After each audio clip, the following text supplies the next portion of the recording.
Pick a colour. I think we should do it where you change channels and things like that, so there could be someone going like... What's the TV on the floor? Yeah. So like all of us could come round to maybe like a party thing and we could put on the TV.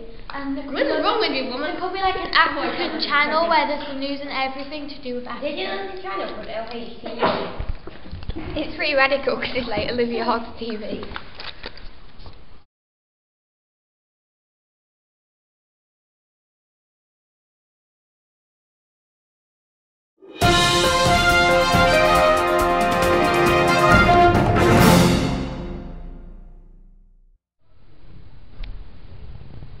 Hello and welcome to the 10 o'clock news. I'm your presenter, Rebecca Dare. Today we'll be talking about Madagascar, which the population is 20 million and the capital is Antananarivo. The languages they mainly speak are Malagasy and French are the official languages, but Hausa and other local languages are also spoken. About 41% of the religions are Christians and the other 7% are Muslims. And now we will hand it over to Emily. Thank you, Rebecca. I have two wonderful guests today, Jacquelina and Bob. Bobster. Sorry. Okay, so what do you think about Madagascar? Rubbish. Well, Madagascar's culture is a unique fusion of elements drawn from the western, northern and eastern shores of Indian Ocean. Okay, what do you think of Madagascar? Too hot, too cold. So, have you been there before? Plenty. The oldest traces of visitors were from the 1st century AD, and then people started settling really just in the millennium after that. Cool. Okay, so what do you think of all the animals? No, there are no lions in Madagascar, no zebras, just lots of things that you don't find in mainland Africa. No giraffes, no hippopotamuses, no zebras, and no lions. Hippos did once live there, but they became extinct after... There's lots of lemurs. They sing and dance and they sing songs. Like a whale? Yes, very much like a whale. Hmm. I swear I heard one yesterday. Oh, yeah. Okay. Thank you, Rebecca, and thank you, you two. Back to you, Rebecca. Thank you, Emily, and we'll see you in half an hour for updates. Okay. On Monday, it's 22 degrees, sunny, and a little cloudy. Yeah. But I still be thinking you'll need your shades. Tuesday, still 23 degrees, with sunny and a little cloudy. Wednesday we have a small change in weather. It goes down 1 degree to 22 degrees, but it's still sunny and a little cloudy. Thursday, it's 22 degrees but wet, and I mean wet. Friday is 23 degrees, sunny and clouds, so get that hat on. Hello and welcome to Gardeners World. Today we'll be talking about Madagascar, which is the 4th largest island in the world. Madagascar is not a normal tropical island. Once joined to Africa, it has been isolated for millions of years and evolved a set of wildlife all on its own. This strange island is split into two by a line of mountains running its length from north to south. There are many rainforests in Madagascar, but only 6 are protected national parks. The further south you go, the drier it gets. Rivers do exist, but they can run dry and any vegetation can also look dry. Sinkholes can form and the dry grass can easily catch fire. To the far south, there is very little rain and the strangest forest on earth exists. It is called the spiny forest. The plants here have very small or no leaves and often have spikes which collect any water in the air for itself.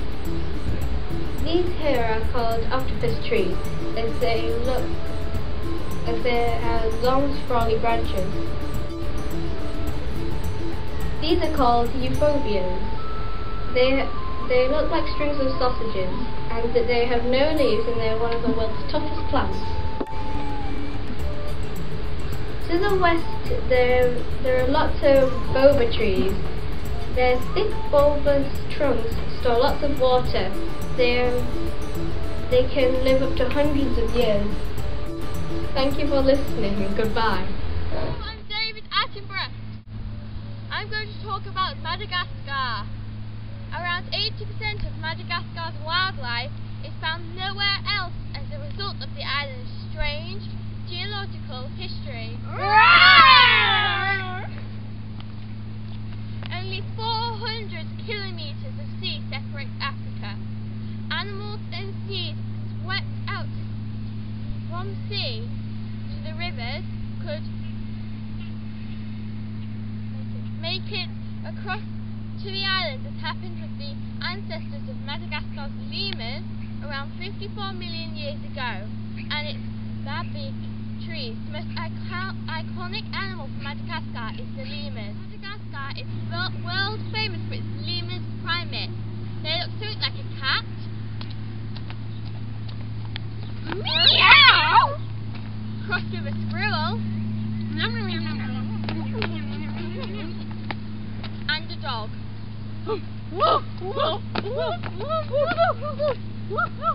These animals are unique to the island and display a range of interesting behaviours, from singing like a whale. Hey, I just met you, and this is crazy, but here's my number, so call me maybe. Dashing across the sands like a ballerina dancer.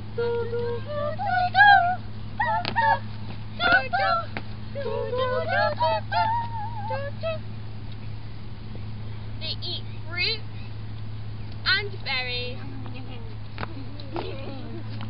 and throw seeds on the ground. This promotes the growth of new trees. Now on to reptiles. Oh look, the illegal logging stopped. Madagascar is home to more than 300 species of reptiles, of which more than 90% are endemic. The uniqueness of the island's reptiles have resulted in widespread collections of these exotic pet trade. Some species of chameleons, geckos and tortoises are threatened due to unsuitable collections.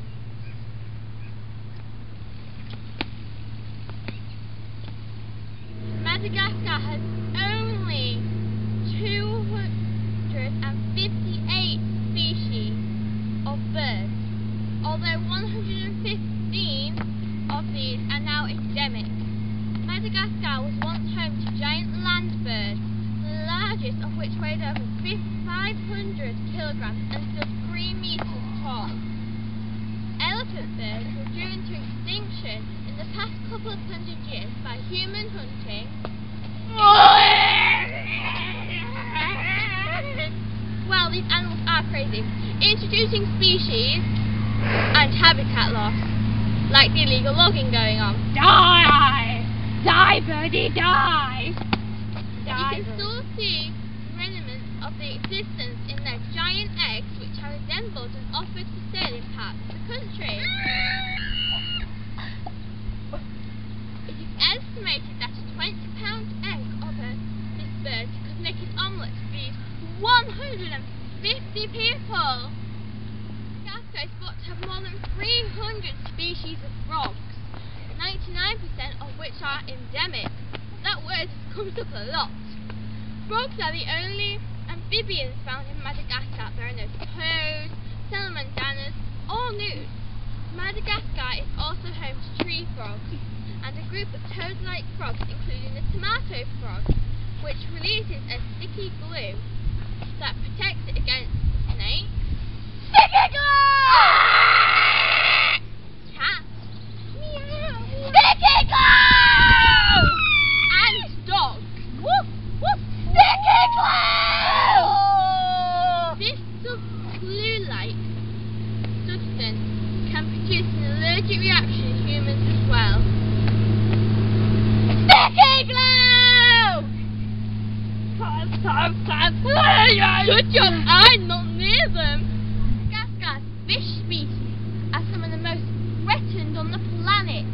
Habitat loss, especially the conservation of native vegetation to rice paddies, combinations with aerosol resulting from deforestation and the introduction of exotic species, especially Typica, snakehead and mosquito fish, has devastated endemic species. Several of Madagascar's unique species are no longer recorded in the wild. Goodbye, fish!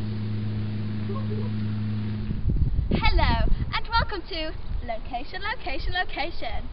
We're in sunny Madagascar today, and we'll be trying to rehome a lion to the capital, Antondera. Now, lions are not actually from Madagascar, but places like Africa and India, and they've never actually lived in Madagascar, but we want to change that by immigrating them.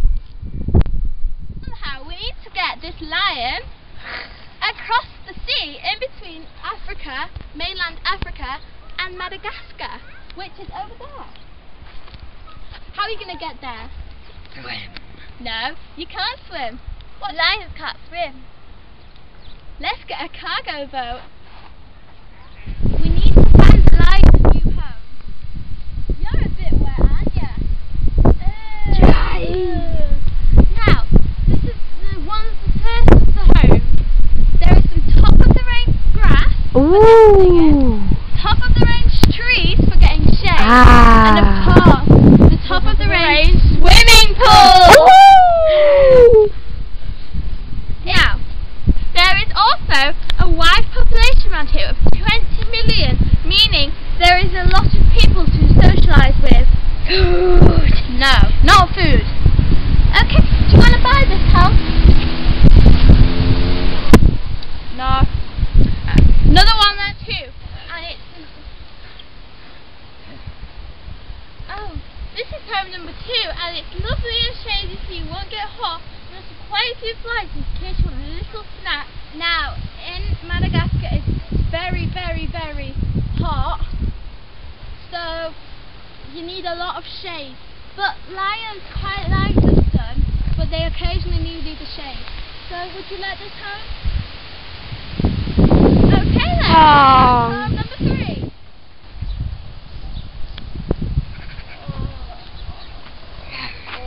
Now, this is home number 3. Not big, but the shaded tree should be good. Now, yes. Right, excuse me. This is the lion's new home. Lions don't live in Madagascar! We'll see you next week when things have hopefully calmed down.